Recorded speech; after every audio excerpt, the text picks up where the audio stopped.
Reset moments. Almost all of us get them, whether we realize what they are at the time or not. We're all offered some opportunity to break from the patterns of our past and not just close one chapter and start another, but to close the entire book, set it aside, and start another one. And nothing is the same ever again. The way you see the world, what your priorities are, all of that is eternally altered during these reset moments. The greatest gift of my near-death experience has been having the fear of death lifted from me. If there's one thing my near-death experience taught me, it's that there is no need to fear death. The second greatest gift my near-death experience at the age of 34 offered to me was that after being shook up, it was like I was sleepwalking through life until I died. And it was then that I woke up and realized what is really important, what should truly be valued in life. In the years since I crossed over and came back from the other side, I make sure my family, my friends, my relationships are my top priority, that I have my values straight. Before my near-death experience, I was what you could call a workaholic, and I don't think it's any coincidence that my first death was a result of being overworked and sleep deprived. There was a clear message in all of that. I won't go into the gory details of my accident, which, like I said, wasn't really an accident, because everything happens for a reason. I won't go into the gory details. You've seen plenty of car crashes on TV to know how they happen. And I'm sure you also know that in every country in the world, car accidents are one of the leading causes of death. A car is potentially a deadly weapon. And I wish more people would think about that every time they turn that ignition key. So anyhow, I was coming off a long stretch of work. Like most people who fall asleep at the wheel, I'd slept about, 10 hours total in the 3 days running up to the day of my crash. Coffee can only keep you going for so long. Eventually, your body needs sleep, and my body desperately needed sleep. It's about a 45-minute commute from my office to my house out in the suburbs. And fortunately, I left work very late that night, around 10 p.m. if I remember correctly. So there weren't many cars on the road when I swerved and hit that tree, just a few miles from my house, going 47 miles per hour. The impact of the crash jolted me awake, but I wasn't conscious for long after hearing the crunch of metal and feeling my body being jolted forward and thrown from the car.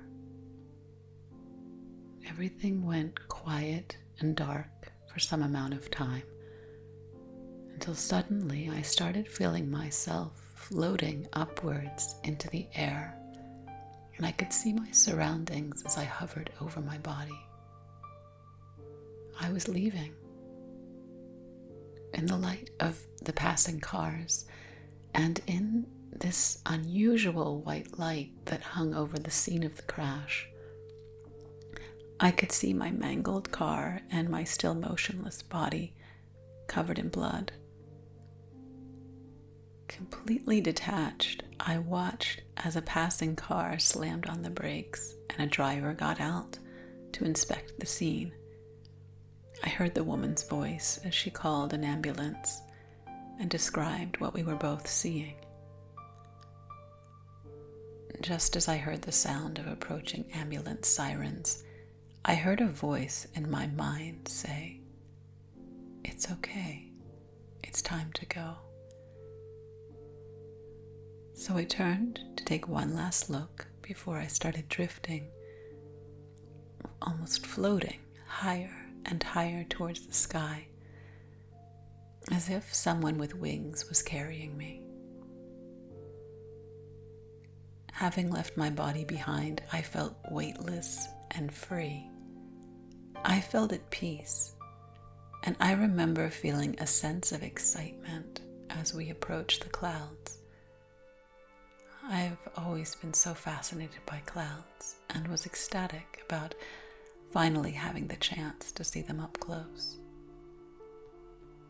Through the clouds above, I could see a warm, inviting light that seemed to be drawing us towards it. And not long after we entered the atmosphere and pierced through the clouds, the light intensified, so I closed my eyes. When I opened them again, I found myself in a very majestic garden that seemed to spread out endlessly in every direction. I heard the tinkling sounds of water falling from tremendous, sparkling marble fountains. In every direction, I saw immense flowers, most of them the size of sunflowers or small trees. Flowers that were so much more radiant and colorful than any I've ever seen on earth. In one flower, for example, were swirled every color of the rainbow, so elegantly blended that the colors complemented each other perfectly. And the shades and patterns of the flowers were so complex that no two of them looked exactly the same. The petals and leaves of the flowers were not flat as we know them, but each of them had a more defined, more three-dimensional shape. The being who had carried me to this glorious place allowed me to move along among the flowers and smell them. In fact, the being seemed delighted to share all of this wonder and splendor with me. As I floated through the garden, smelling the flowers, their completely new aromas forever redefined for me what a beautiful fragrance truly is. I floated along, taking in their beauty, and saw flashes of my life play back on their petals and leaves. At first, I saw scenes from when I was a baby, and then from my childhood, then in all the years leading up to my accident. Each time I smelled a new flower, a warm memory flashed before me. There were flowers that had fragrances with hints of vanilla that reminded me of holidays spent baking cookies with my grandmother, my dad, and my sister. Others that reminded me of new and old books that took me back to days spent in the many libraries of my youth and my college days. Some others smelled like the ocean and like the mountains where we vacationed when I was a child. And as I floated through the garden, from one flower to another, watching my life play back for me, I was reminded of the most precious sensations and experiences life on earth has to offer. All of the things I had neglected and pushed aside and tuned out since I let my ambition take over. The images of these scenes from my life were so vivid. I could hear the laughter of my mother, my friends. I could feel the warmth of a blanket and of a fire in the fireplace on cold December days, and the feel of the water on my skin as I swam in the lake. And I could taste the root beer floats, the homemade apple dumplings and the snickerdoodle cookies my grandmother used to make for me. But as much joy as there was in those scenes, each one stung me with a dull kind of pain, an ache somewhere in my soul. And as if to explain this feeling, the being who was guiding me led me deeper into the garden to a tucked away hidden spot where there were few flowers, and the ones that had sprung up there had very little fragrance at all. I felt a sense of sadness, a kind of panic, as I floated amongst these flowers that were wilting and not as colorful as those in the rest of the garden, searching for ones that had the same sweet, evocative aromas as the others, but found none. I turned and looked to my guide and asked, "What's wrong with them?" And my guide didn't answer, just looked at me with a very sullen face. Needing an answer, I stared deep into the flowers and searched them for some kind of answer to this question.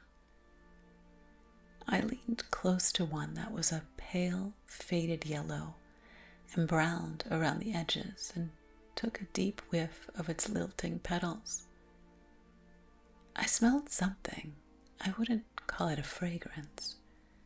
It was really just a smell, not unpleasant, just neutral. And though I couldn't name it, the smell slowly took me back to days and nights spent in my office, days that I couldn't distinguish one from the other, because there was nothing remarkable to make them stand out. Maybe just a slight change of the decor in the office. I heard sounds of the copier and phones ringing, co-workers and employees chatting, but none of these sounds were anything like the laughter and conversation of the previous visions. I could feel my guide watching me, waiting for some kind of understanding and realization to come. As if my guide was urging me on, I moved on to another flower, a little reluctant to see what this one would reveal. Its petals were a shade of white I've never seen before. I imagine it's the color of white when it's in its first stages of trying to explode into a pink that has aspirations of becoming a vibrant red. As I took in its scent, I was transported to my desk.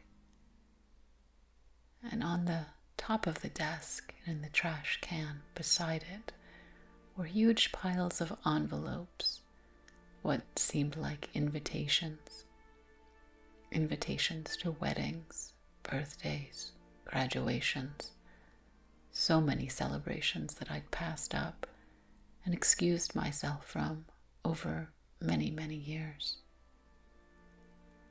And it was then that the realization came. I turned to my guide and said, "The flowers didn't blossom into what they were supposed to be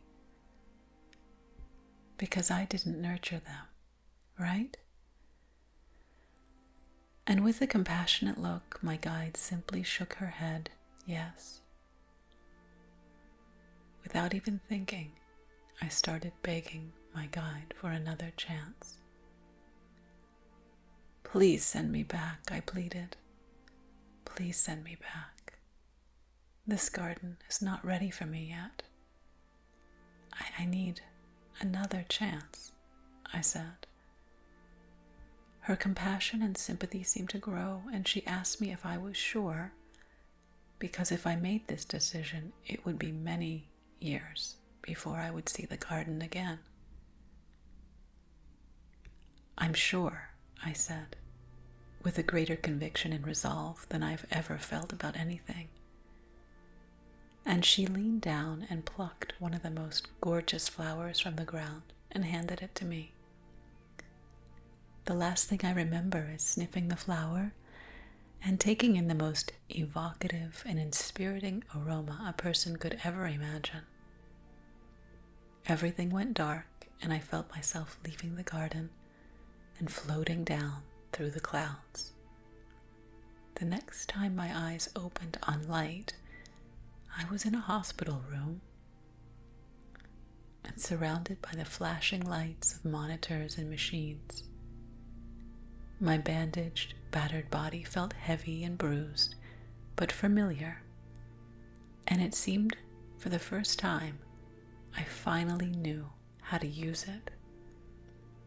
As I looked down towards the table at the end of my bed, beyond the plaster casts on my legs, I knew that the single white red orchid sitting there was all the proof I needed that someone above had pressed the reset button for me and given me another chance at this life.